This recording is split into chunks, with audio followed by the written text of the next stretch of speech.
Hello. I know that I may be kind of mixed up here with my American Cappy and Texas Star belt with a Navy 6 with a, what is this? A Russian rifle? That's right. This is a Mosin Nagant. Don't mind my mixed up costume here. It's just me playing in the backyard having fun. But this is a Russian Mosin Nagant, 1891, as in the year 1891.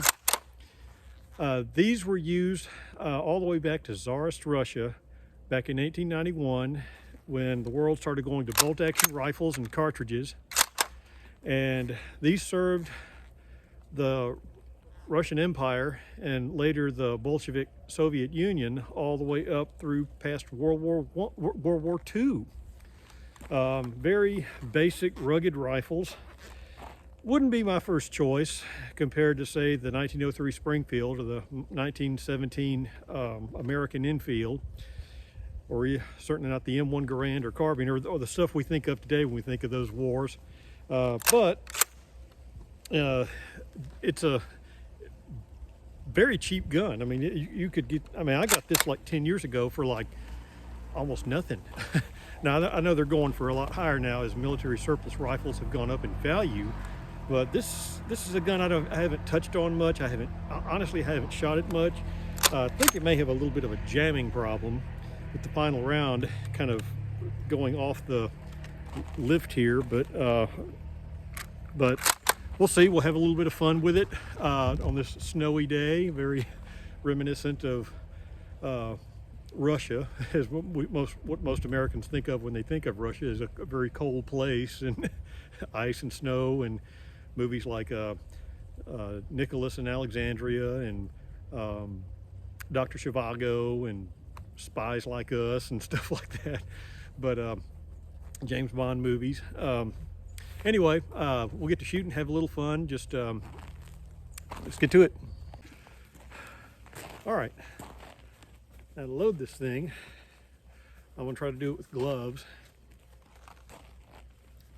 Bolt open. Get your pouch, get your magazine, your clip, like so. Place it in here.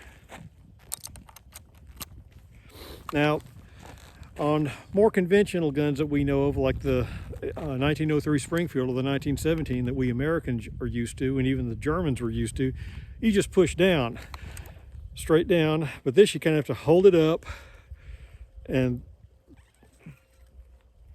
it's tricky. There it goes.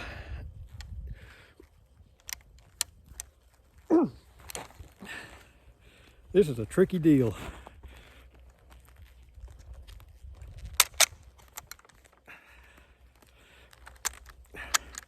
There. I don't think it's out of the magazine yet, the clip yet.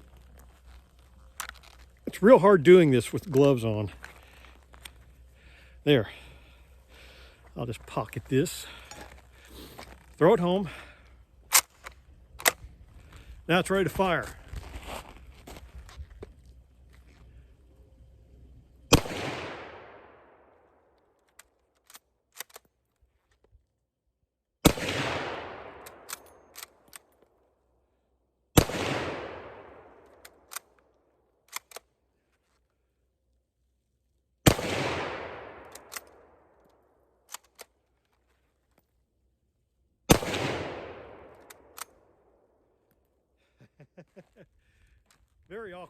Very awkward, but it didn't jam. I'm proud of it. Fine weapon. As you can see, I got a long bayonet on here. It's not a blade bayonet like we think of in the West. It's more just like a pikeman, a peasant, to jab somebody or stop a horse. That's kind of what they were thinking back in the 1890s still. And it's not easy to remove these bayonets. To fix it, you almost have to have a tool to get it all the way on. But once it's on, it's pretty much intended to stay there. You could get it off, but you don't just go and take it off like you do in America or other countries, other more modern Western countries. But Great gun. It's very popular in the East, not just with Russia, but I believe it served in I think the Finnish War, Finway, fought against the communists. Communist Russia invaded them right before World War I, or excuse me, World War II. I have to go back and look at my history a little bit closer to that, but anyway, fun gun to shoot.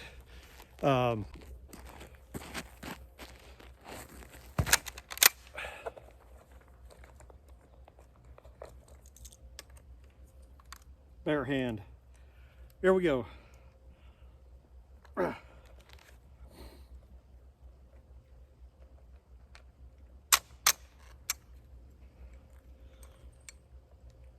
Imagine doing this in battle.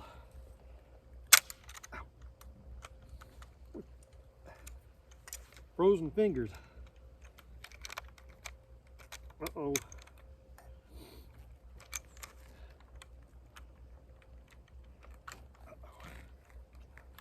Well, they kind of went in awkward. I got to figure a way to loosen this up. Well, guys, this is going to take me working with it a while. I'm just not going to be able to get this undone. It's all something like this happens every time I shoot this gun. These last two went in kind of at an angle when I was pushing down, and it gets hung up in there, and it's a pain to get out. But anyway, at least you got to see it shoot.